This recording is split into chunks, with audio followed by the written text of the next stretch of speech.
Assalamualaikum warahmatullahi wabarakatuh. Salam sejahtera bagi kita semua. Perkenalkan, saya Muhammad Aridon Nur Amin, SEMM. Saya merupakan dosen di program studi manajemen Fakultas Ekonomi dan Bisnis Universitas Pancasakti Tegal dengan NIDN 0615019101, di mana spesialisasi saya yaitu mengajar di bidang manajemen. Video ini dibuat sebagai pernyataan diri dosen dalam unjuk kerja Tri Dharma Perguruan Tinggi atau biasa disingkat dengan PDD UKTPT. Di dalam video ini menjelaskan terkait pengajaran dengan menggunakan metode DIA atau Delivery, Interaction, dan Assessment, sesuai dengan yang diperlukan pada sertifikasi dosen tahun 2023. Pada kesempatan ini, saya menjelaskan salah satu mata kuliah saya dalam pengajaran, yaitu mata kuliah perpajakan, dengan bobot yaitu 3 SKS, yang biasanya dipelajari di semester genap atau di semester 4. Di mana pembahasan dalam pembelajaran ini, mahasiswa dibekali dengan yang pertama, konsep dasar perpajakan, yang kedua, ketentuan umum dan tata cara perpajakan, yang ketiga, pajak penghasilan, yang keempat, pajak pertambahan nilai, dan pajak penjualan atas barang mewah. Kemampuan mahasiswa diharapkan setelah mempelajari materi pembelajaran dari mata kuliah perpajakan, itu adalah mahasiswa dapat memahami, mampu menerapkan konsep, dan dapat melakukan perhitungan, baik bagi WP orang pribadi atau wajib pajak orang pribadi maupun wajib pajak badan atau WP badan, sesuai dengan perpajakan yang berlaku di Indonesia. Adapun materi pembelajaran dalam mata kuliah perpajakan ini, yaitu yang pertama, konsep dasar perpajakan. Yang kedua, ketentuan umum dan tata cara perpajakan. Yang ketiga, penagihan pajak dengan surat paksa. Yang keempat, pajak penghasilan orang pribadi. Yang kelima, pajak penghasilan badan. Yang keenam, pajak penghasilan, yaitu pada pasal 21, pasal 22, pasal 23, pasal 24, pasal 25, pasal 26, dan pajak penghasilan pasal 4 ayat 2. Kemudian yang ketujuh, pajak pertambahan nilai dan pajak penjualan atas barang mewah. Itulah gambaran pembelajaran dalam mata kuliah perpajakan yang saya ampu selama 1 semester. Adapun proses perkuliahan, pada pertemuan pertama adalah perkenalan, di mana pada perkenalan ini dimasukkan yaitu untuk menjalin keakraban antara dosen dengan mahasiswa. Kemudian, setelah perkenalan, dilanjutkan dengan penjelasan kontrak perkuliahan, di mana di dalamnya menjelaskan peraturan yang diterapkan dan mensepakati secara bersama peraturan tersebut. Kemudian, setelahnya penjelasan mengenai rencana pembelajaran semester atau RPS yang akan dilakukan selama 1 semester tersebut. Dan yang terakhir, menjelaskan gambaran mata kuliah perpajakan yang nantinya akan dilalui oleh mahasiswa selama 1 semester. Lalu kemudian pada pertemuan kedua, yaitu mahasiswa akan mempelajari dasar-dasar perpajakan, yaitu materinya tentang perpajakan, fungsi pajak, jenis-jenis pajak, dan timbul serta hilangnya pajak. Kemudian pada pertemuan ketiga, mahasiswa mempelajari mengenai ketentuan umum dan tata cara perpajakan. Materi yang dibahas yaitu tentang pengertian wajib pajak, masa pajak, tahun pajak, dan kewajiban mendaftarkan diri dalam perpajakan. Kemudian pada pertemuan keempat yaitu membahas mengenai penagihan pajak dengan surat paksa, di mana di dalam materi tersebut akan membahas mengenai perpajakan, yaitu tentang sanksi perpajakan yang biasanya akan dikenakan kepada wajib pajak, baik itu untuk orang pribadi ataupun badan, kemudian tentang penagihan pajak, dan lain-lainnya. Kemudian pada pertemuan kelima dan juga keenam, yaitu akan membahas mengenai pajak penghasilan orang pribadi dan pajak penghasilan badan. Di dalamnya termuat yaitu tentang apa saja yang akan dikenakan pada wajib pajak, baik itu untuk orang pribadi ataupun untuk badan. Kemudian, pada pertemuan ke-7 yaitu tentang PPh pasal 21 atau pajak penghasilan pasal 21, yaitu mengenai apa saja yang dipotong pada PPh pasal 21, tarif PPh pasal 21, dan nantinya ada kasus yang akan dikerjakan oleh mahasiswa, yaitu terkait dengan PPh pasal 21.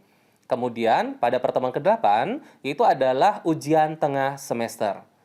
Kemudian selanjutnya pada pertemuan ke-9, pertemuan ke-10, pertemuan ke-11, pertemuan ke-12, pertemuan ke-13, dan pertemuan ke-14 akan dibahas secara runtut, yaitu materi mengenai PPh pasal 22, PPh pasal 23, PPh pasal 24, PPh pasal 25, PPh pasal 26, serta PPh pasal 4 ayat 2.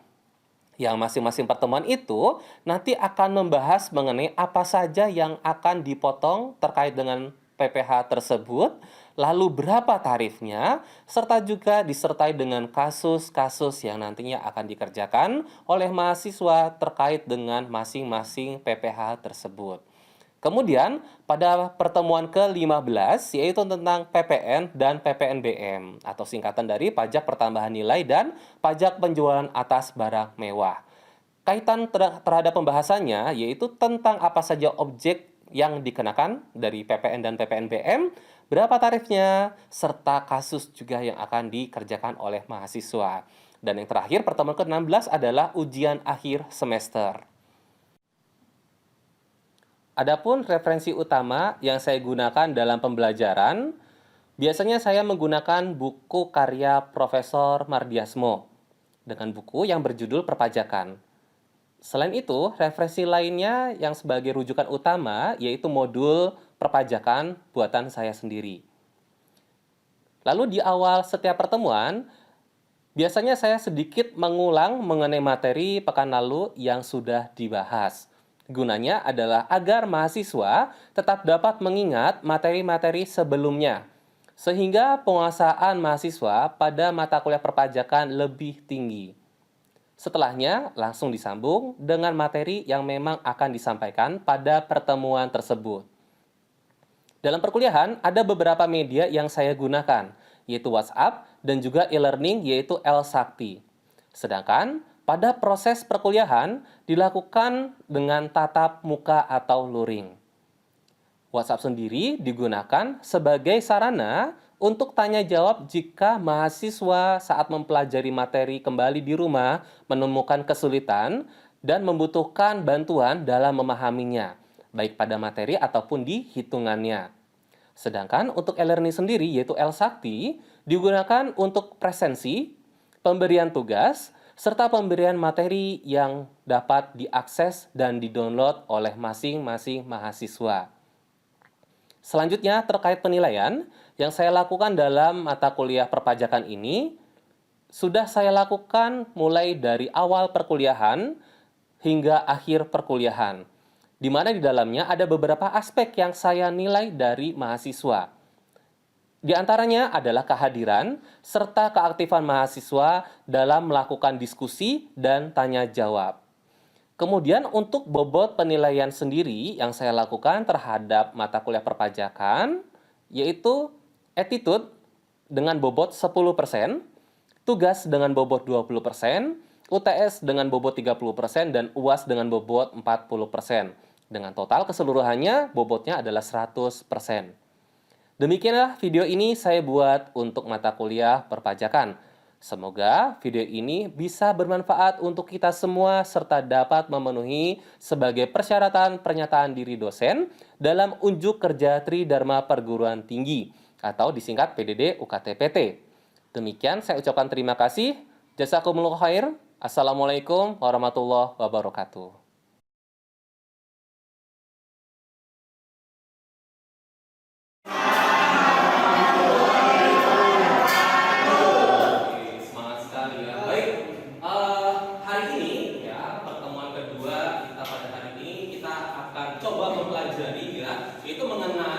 Dasar-dasar perpajakan. Di mana dasar-dasar perpajakan ini adalah basicnya ya pengenalan kalian mengenai perpajakan sebelum nantinya kita akan membahas perpajakan apa sih yang ada di Indonesia ya, yang mengikutinya itu adalah PPh, pajak penghasilan, PPS, serta PPNBM. Nah, untuk materi dasar-dasar perpajakan ini, Pak Rido mengambil sumbernya yaitu dari buku Profesor Dr. Mardiasmo di tahun 2020 ya. Oke, kita mulai saja materinya. Yang pertama, pajak itu apa sih sebenarnya? Kita kan sebenarnya ini sudah sering sekali bersinggungan, sudah sering sekali berdekatan bahkan ya, dan juga banyak yang sudah membayar pajak. Nah, jadi kalau pajak sendiri ditanyakan apa sih pajak itu? Coba satu orang silakan. Ini diterapkan sebagian penghasilannya kepada negara sesuai dengan aturan yang telah ditetapkan. Oke, sangat lengkap, jelas sekali ya dan terperinci. Betul. Jadi beri tepuk tangan ya. Betul sekali. Pajak itu adalah sesuatu yang memang harus dibayarkan, ya, yang berkenaan dengan kewajiban kita sebagai warga negara Indonesia yang memang sudah ada undang-undang perpajakannya, yang sudah ada ketentuan syarat, prosedur dan juga lain sebagainya pada perpajakan tersebut. Ya, pajak juga banyak sekali jenisnya. Mulai dari yang sering kita temui, ya, yaitu PPN. PPN itu apa? Pajak. Pajak pertambahan nilai. Pajak pertambahan nilai kalau kalian mau jalan-jalan kemana, kalian beli apa, ini itu, makanan, minuman, pakaian, sepatu dan sebagainya, itu sudah ada PPN-nya. Jadi secara tidak langsung kalian langsung membayar pajaknya itu, PPN-nya itu, seperti itu. Lalu, terus kenapa saya harus bayar pajak? Nah, mengenai kenapa harus bayar pajak, kita coba langsung melihat pada pengertian pajak menurut Undang-Undang Nomor 16 Tahun 2009. Dikatakan bahwa pajak adalah kontribusi wajib kepada negara yang terhutang. Jadi kenapa kita harus bayar pajak? Karena dianggapnya bahwa pajak itu ada hutang kita. Kita memiliki hutang. Kalau hutang itu wajib tidak dibayar? Hutang yang wajib dibayar kepada negara. Ya, kenapa bisa wajib? Bisa dikatakan terhutang tersebut, ya? Karena memang ada undang-undang yang mendasarinya. Ada undang-undang yang di bawahnya itu ada undang-undang. Jadi sesuatu yang memang bisa dipaksakan kalau pertama sudah ada peraturan, sudah ada undang-undangnya. Jadi dasarnya itu sudah ada. Kalau misalnya belum ada undang-undangnya, belum ada peraturannya, mau dipaksakan seperti apapun tidak akan bisa. Nah, tapi pajak ini kan bisa dipaksakan karena memang sudah dibuat undang-undangnya terlebih dahulu. Sama seperti BPJS Kesehatan, BPJS Ketenagakerjaan. Oleh orang pribadi ataupun badan, karena memang pajak sendiri itu dibayarkan ada yang milik orang pribadi, ada badan. Badan itu maksudnya adalah yayasan, perguruan tinggi, lalu juga sekolah juga termasuk, toko-toko, ya, tokonya toko retail, toko perdagangan juga lainnya juga termasuk, lalu juga universitas, kampus dan sebagainya itu termasuk ke badan. Ya, jadi bukan cuma perusahaan badan itu. Dan tidak mendapatkan imbal secara langsung. Karena begitu kita bayar pajak, belum tentu nih kita bayar pajak lalu langsung hadiah. Selanjutnya, terus kalau sudah tahu harus apa? Kalau sudah tahu mengenai perpajakan, ya pajak itu apa, kenapa dipaksakan dan juga lain-lainnya, tentu harus membuat yang namanya NPWP. Apa itu NPWP? Nomor pokok wajib pajak. Apa bedanya NPWP sama KTP? Betul.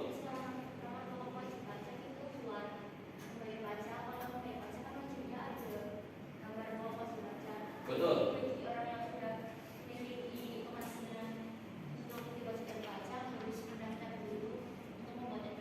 Oke, betul sekali. Ya, perbedaan antara KTP dengan NPWP sebenarnya pembedaan itu tipis. KTP itu hanya untuk identitas diri, tetapi NPWP untuk identitas diri dan identitas sebagai wajib pajak. Kita nih sebagai warga negara Indonesia yang akan membayar pajak itu disebutnya adalah wajib pajak. Nah, NPWP itulah yang digunakan sebagai identitas dirinya. Nah, NPWP sendiri itu ada 15 digit ya. 9 digit pertama itu adalah kode wajib pajak dan 6 digit berikutnya adalah kode administrasi. Ada kode wajib pajaknya ya, dan juga kode administrasi KPP. KPP kalau di Tegal ini dari KPP Pratama Tegal.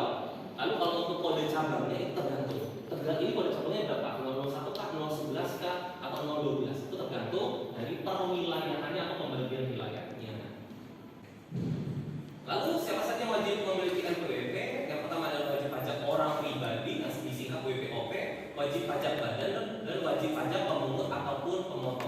Di mana wajib pajak orang pribadi ya, orang yang memang menjalankan kegiatan usaha, pedagang, pebisnis ya, kalau tidak menjalankan usaha atau pekerjaan bebas ya, di mana penghasilannya pada suatu bulan itu lebih dari PTKP, entah itu seperti karyawan, artis misalnya, seniman dan juga lain-lainnya. Kalau penghasilannya itu di atas dari PTKP, penghasilan tidak kena pajak yaitu 4.500.000, maka kalau lebih dari itu kena pajak. Tapi kalau gajinya 4,5 gimana Pak? Selama batasnya 4,5 juta maka masih aman. Tapi kalau 4,6 juta itu baru kena. Kalau ada wanita kawin dapat daftar atas namanya sendiri, ataupun di sini yang dikenakan pajak secara terpisah karena hidup terpisah berdasarkan keputusan hakim atau wanita kawin pisah harta. Nah, kalau hidup terpisah berdasarkan keputusan hakim maksudnya itu cerai.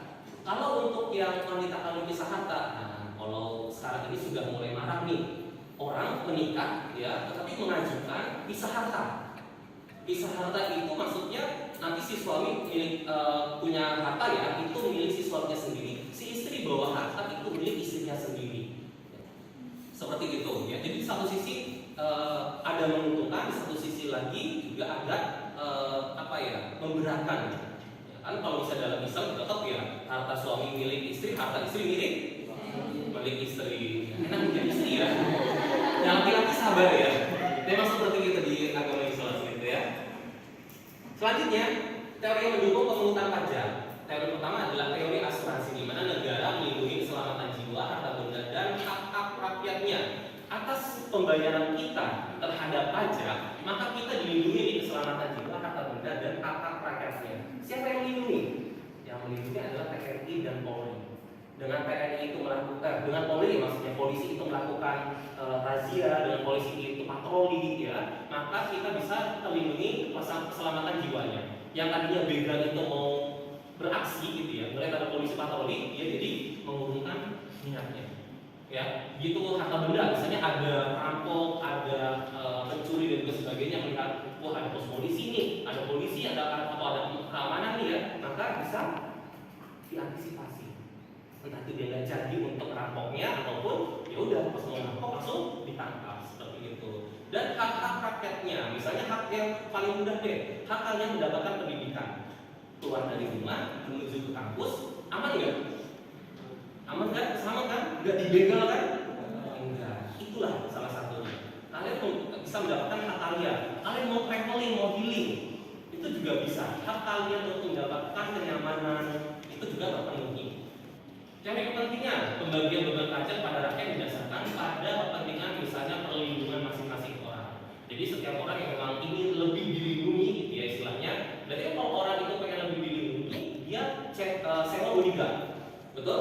Nah, dan juga seperti itu. Dengan kita membayar pajak, maka seakan-akan kita memiliki perlindungan terhadap kejahatan, perlindungan terhadap kriminalitas seperti itu.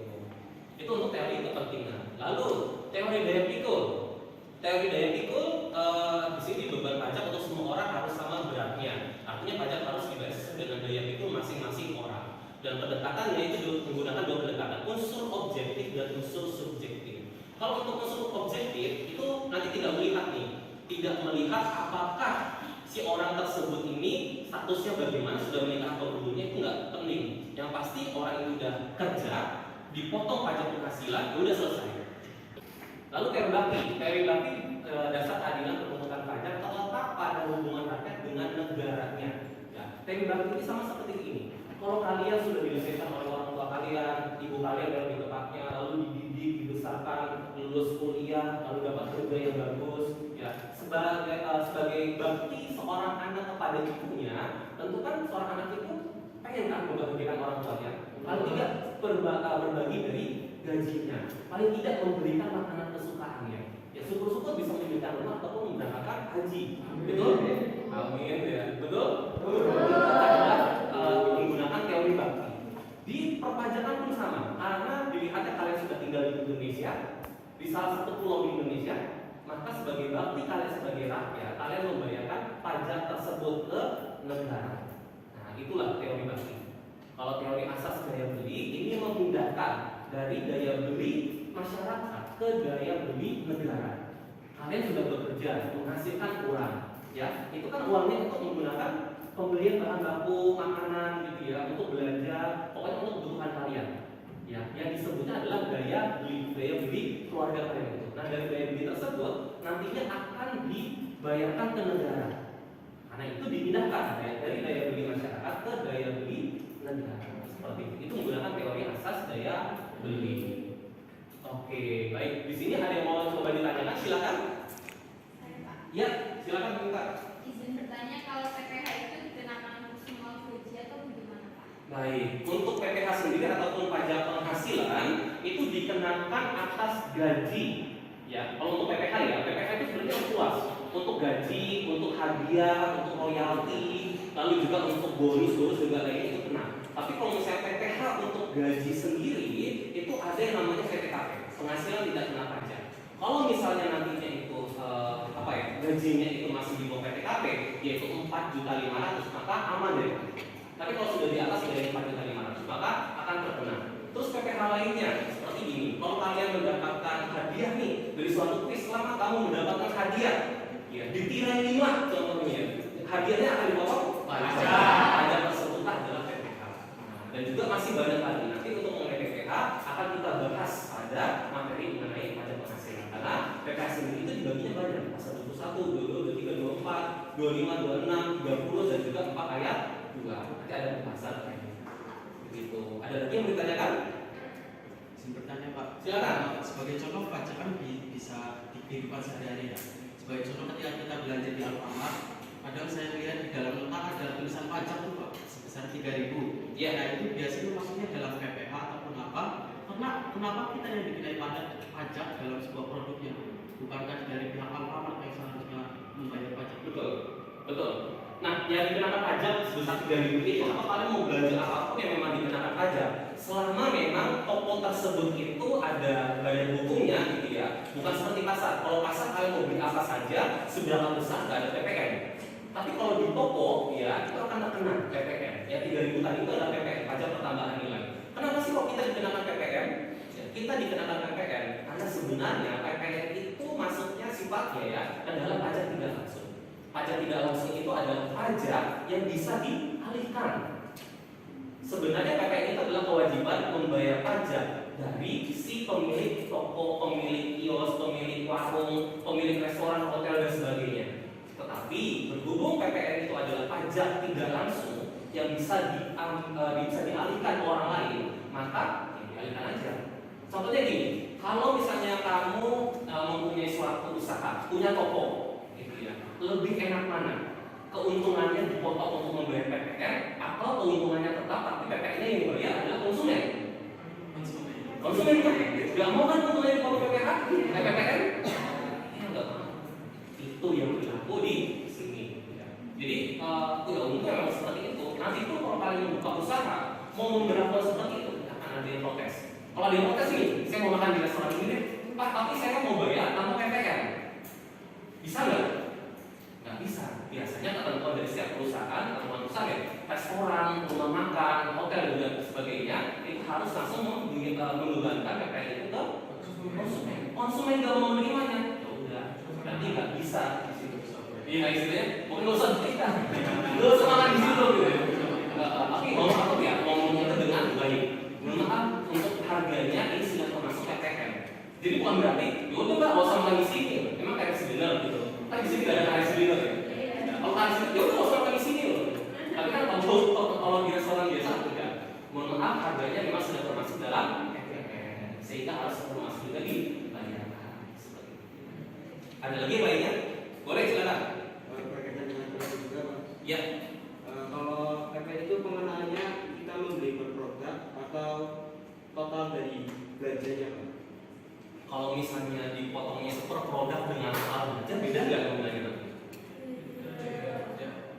Beda apa sama? Misalnya kalian beli 5 sepatu, masing-masingnya kena 10%. Dengan 5 sepatu ini di total keseluruhan baru dikalikan 10%. Sama. Kecuali beli 5 sepatu, satunya nggak kena PPN. Terus baru di total, itu akan lebih besar dibandingkan masing-masingnya kena PPN. Tapi kalau ini beli 5 sepatu, 5 sepatu ya kan, masing-masing kena 10%. dengan yang satunya lagi di total dulu keseluruhannya baru dikalikan 10%, atau yang sekarang ini adalah 11%. Sama nggak nominalnya? Ya, jadi kalau misalnya dibilang bahwa PPN itu menetap pada satu produk sepatu ya, atau satu produk barang, betul sama. Ataupun di total dulu dan dikalikan dengan 11% PPN itu pun sama. Gitu. Jadi semuanya ya benar, mau dikenakan per produk memang benar seperti itu, atau di total dulu juga itu sama. Tapi memang realnya adalah menetap pada satu produk. Itu kan kalau kita mengatakan 5 pasang sepatu yang kita beli, tapi kalau kita beli cuma satu sepatu doang, ya berarti satu produk itu ya. Seperti itu. Yang lainnya ada lagi? Tidak ada? Baik. Kalau tidak ada, kita cukupkan untuk